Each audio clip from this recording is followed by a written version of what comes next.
everyone. My name is Jack. And my name is Ralph. And welcome to the Late Night Island Show. Oh man, tonight's show is going to be an awesome one. Fasten your seatbelts, kids, because we have some very special guests from a very long time ago. But wait, hold up. Shouldn't we talk about the reason why we have guests? Oh yeah, forgot about that. The reason why we're doing this is because we have noticed that our own story, The Lord of Flies, which, by the way, took place on this island, has some connections with the ancient English philosophy and savagery, a concept pioneered by 15th century philosophers John Locke and Thomas Hobbes. These studies, made by these two philosophers, end up becoming a globe-changing subject we now know as liberalism. Speaking of which, recently one of our friends gave us a time machine, and we actually went back in time and managed to bring Hobbes and Locke into the present. That's right, ladies and gentlemen, so please, welcome Thomas Hobbes and John Locke. Thank you, Ralph and Jack. This show is gonna be lit. John, we're from the 15th century, not 2017. Oops, sorry. I meant that we are honored to be on the show tonight. So guys, the reason why we have you here is because that we have noticed that in our story, Lord of the Flies, and your research, that there were some connections.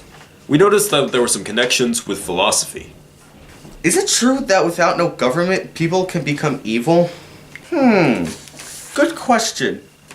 I see your point, Ralph.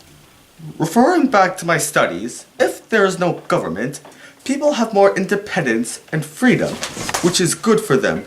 But the consequence of that is that it increases the risk of making them more bad decisions, which changes their reputation of being seen as savage and aggressive, therefore become more evil-like. This is especially in tough situations where things get out of control.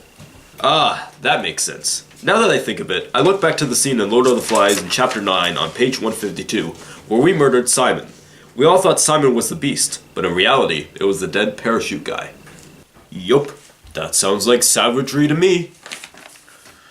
Well, in that case, yes, without government, people are more likely to become aggressive.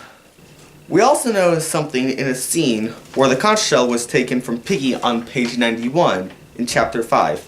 He says, "What are we, humans? Or animals? Or savages? What's grown-ups gonna think?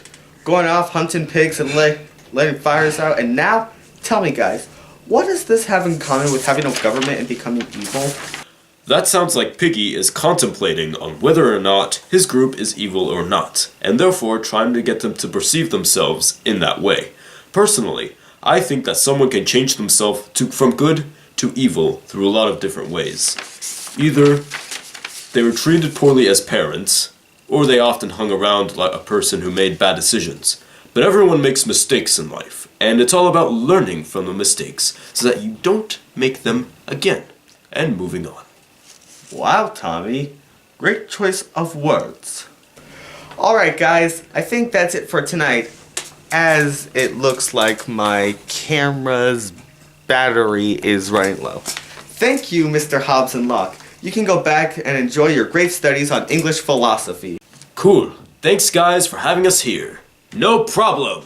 Well, that was a fun night. We got to connect with our buddies Hobbes and Locke about our book and versus their studies. Thanks so much for watching, and tune in next time for another awesome episode of The Late Night Island Show.